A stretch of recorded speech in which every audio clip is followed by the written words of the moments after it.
In the year 1871, in the Hall of Mirrors at Versailles, the German Empire was proclaimed. An Iron Chancellor, Otto von Bismarck, knelt and bowed his head in fealty. But the man he knelt before was not a Kaiser in shining Prussian blue. He was an emissary from Karakorum, clad in silk and steel, his face a mask of cold authority. Bismarck swore allegiance not to Germany, not to Europe, but to the eternal will of the great Khan. History, as we know it, is a lie. A comfortable story we tell ourselves. The true history, the one that almost was, ended in the winter of 1241.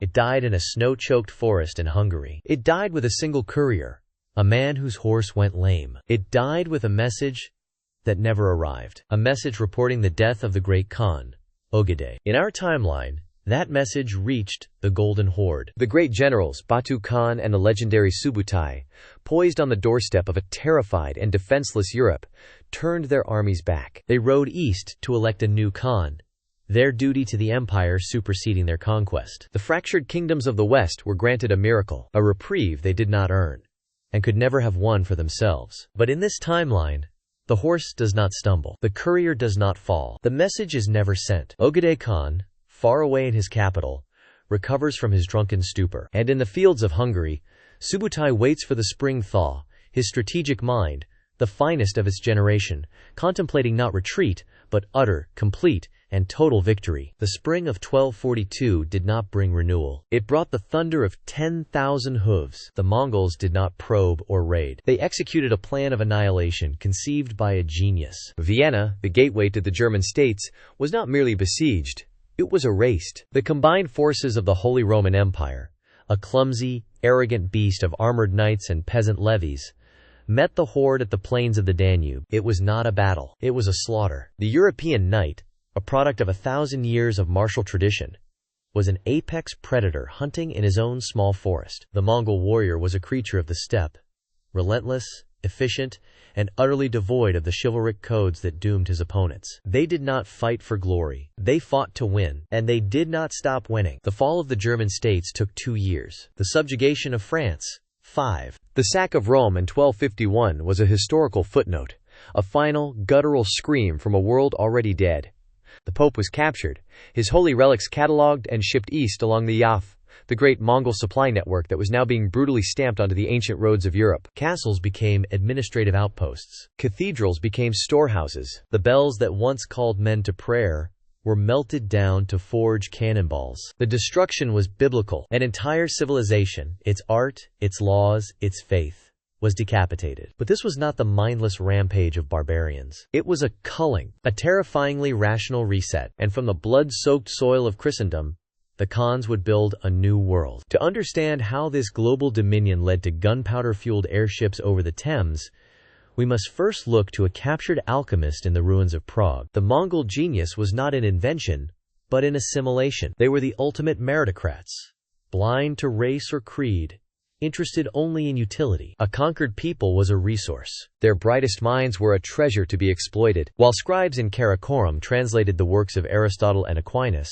searching for tactical or administrative wisdom, the empire's true focus was on the practical sciences. In Prague, a man named Albertus was found poring over Chinese texts on fire powder. In our world, he would have been a footnote, a philosopher dabbling in the arcane. In this world, the Mongol governor of the Bohemian Ulus, or province, saw not an alchemist, but a weapons designer. Albertus was not tortured. He was given a laboratory. He was given unlimited resources. He was given a single, simple directive from the great Khan himself: make the thunder louder. The Renaissance, our timeline's great flowering of art and humanism, was strangled in its cradle. There was no Michelangelo, for the patrons who would have funded him were now subjects of the Khan. There was no Leonardo da Vinci, for his genius for mechanics would have been immediately conscripted into the imperial weapons program. European intellect, once aimed towards the heavens in faith and art, was now brutally redirected towards the earth, towards metallurgy, chemistry, and the cold, hard physics of death. This forced fusion of Eastern formula and Western precision engineering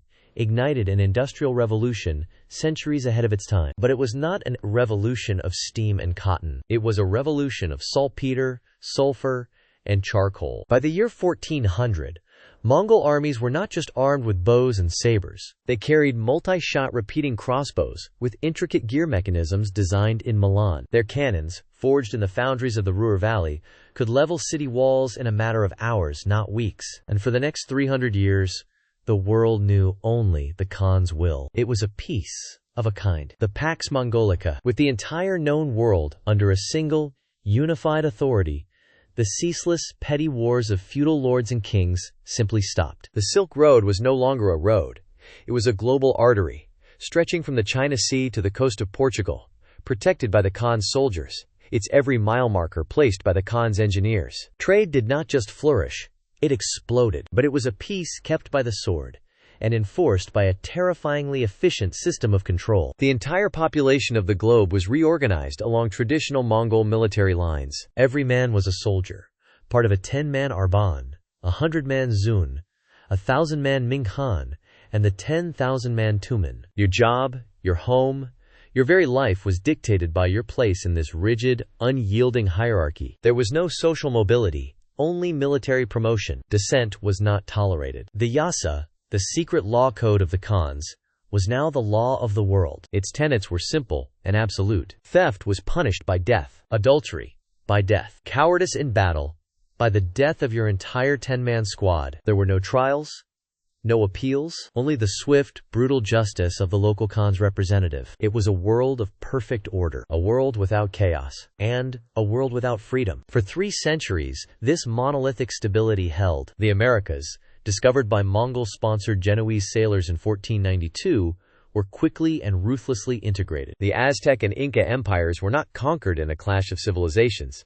They were simply absorbed. Their rigid, hierarchical societies were found to be remarkably compatible with the Mongol system. Their leaders were replaced, their tribute redirected to Karakorum, and their people put to work in the vast silver mines that would fund the empire for another century. But this monolithic stability bred a dangerous new kind of thinking within the gilded, isolated halls of the imperial capital. A single decision, made in 1776 by the reigning Khan, a man more interested in courtly intrigue than military conquest, had a terrifying, unforeseen consequence that would set the iron sky itself on fire. The decision was simple: a reduction in the military budget. The world was at peace, he argued. The empire was absolute. The vast sums spent on maintaining the standing army and developing new weapons could be better used on palaces, on arts, on luxuries for the sprawling imperial bureaucracy. For the first time in 500 years, the Mongol war machine was told to slow down. It was a fatal miscalculation. The empire was not held together by loyalty or shared culture. It was held together by fear, and for a system built on fear,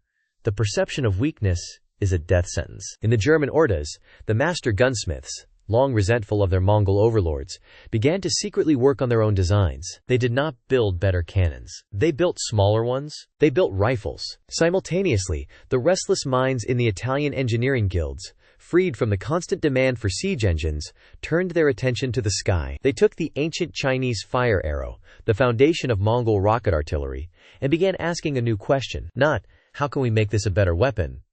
But, how can we make it fly longer? How can we make it carry a man?